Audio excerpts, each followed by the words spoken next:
नमस्कार। जैसा कि आजकल आपने देखा होगा 376 आईपीसी 376 का लोग बहुत ज़्यादा मिसयूज़ कर रहे हैं। वो लोग मिसयूज़ कर रहे हैं जिनके साथ घटना भी नहीं हो रही, और ऐसे व्यक्तियों को वो उसमें फंसाते हैं जैसे जो इनोसेंट है, जिनको उनसे कोई मतलब नहीं है, और ऐसे लोगों को कर देते हैं, उनके खिलाफ एफआईआर झूठे बयान कर देते हैं। तो उन जैसे कभी कोई महिला है किसी को झूठे मुकदमे में फंसा रही है 376 में क्या होता है कि जैसे आपके खिलाफ कोई महिला जाती है थाने और वहाँ पे एफआईआर दर्ज कराती है, उसके बाद पुलिस जो है उसके सीआरपीसी 161 के अकॉर्डिंग उनके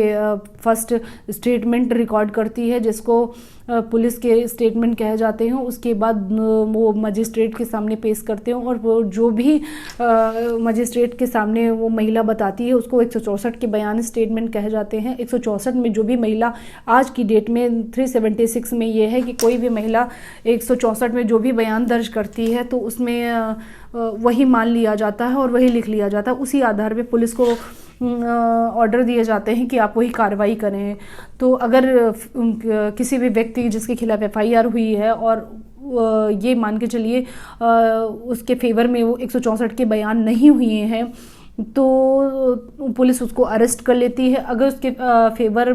में बयान होते हैं तो कोई बात नहीं है, वो अपना फाइनल लगा देते हैं। और कभी कभी ऐसा होता है कि जो भी व्यक्ति होते हैं उनको जेल में डाल दिया जाता है, उनको अपनी सफाई देने का मौका भी नहीं दिया जाता है। वो सालों साल हो जाता है और हाई कोर्ट ऐसे मामलों में कोई सुनवाई नहीं करता है। ज़्यादातर ऐसे केसेस होते हैं कि महिला कोई SC ST है या फिर कोई महिला कहीं मतलब कोई जनरल कैटेगरी की कोई भी है जिन्होंने फर्जी एफआईआर लिखा है। तो अभी लेटेस्ट एक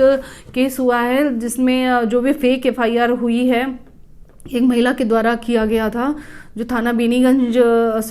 बघौली के अंतर्गत आता है, जिसमें एक महिला ने फेक एफआईआर करी थी। तो न्यायालय के आदेश पे उसको पुनः जेल भेजा गया है। और अगर आप चाहें तो फिर उसमें एविडेंस कलेक्ट करके कि आपके खिलाफ जो भी एलिगेशन लगाए गए हैं, जो भी किया गया है और वो गलत थे, आप उस मामले में इन्वॉल्व नहीं थे, आपके पास कोई साक्ष्य है, तो आप माननीय न्यायालय में इस तरीका का हाईकोर्ट से में रिट भी कर सकते हैं और उसका शिकायत भी कर सकते हैं। शिकायत पे आपकी कार्रवाई होगी और ऐसे भी व्यक्ति को जेल भी भेजा जा सकता है जो इस तरीके के फर्जी एलिगेशंस लगाते हैं। तो इस तरीके से आप 376 के मामले में भी बच सकते हैं। कोई बहुत बड़ा आज की डेट में ये बहुत बड़ा गंभीर अपराध है, और इसमें अगर किसी पे एलिगेशन लगाया जाता है तो ऐसे में पुलिस उसको स्टेटमेंट उसका कोई मान्य नहीं होता, चाहे वो सही है या गलत है उसको नहीं देखा जाता है, क्योंकि हाई कोर्ट और सुप्रीम कोर्ट की गाइडलाइन है कि जो भी होगा तो न्यायालय में स्टेटमेंट के माध्यम से होगा, ट्रायल में होगा, वो आके कहेगी अपनी बात, या फिर उसका बेल में जो भी एविडेंस है, आप वहाँ मौके पे थे कि नहीं थे, जो भी है आप आके क्लियर करिए। इसी आधार पे उसकी बेल होती है। परंतु बेल होने में काफ़ी समय लग जाता है, साल 2 साल जो भी है, जो भी उसी के हिसाब से टाइम लगता है। तो अगर आपके पास कोई साक्ष्य है, जैसे रिकॉर्डिंग है, आपने कोई पास CCTV फुटेज है, आप मौके पे नहीं थे, आप उसको कोर्ट के सामने प्रस्तुत करिए, आपको उसमें बेल भी मिल जाएगी। और जो भी आपराधिक व्यक्ति हैं इस तरीके के फर्जी एलिगेशंस लगा के FIR करा रहे हैं, उन पर भी FIR होती है और उनको जेल भी भेजा जाता है। नमस्कार।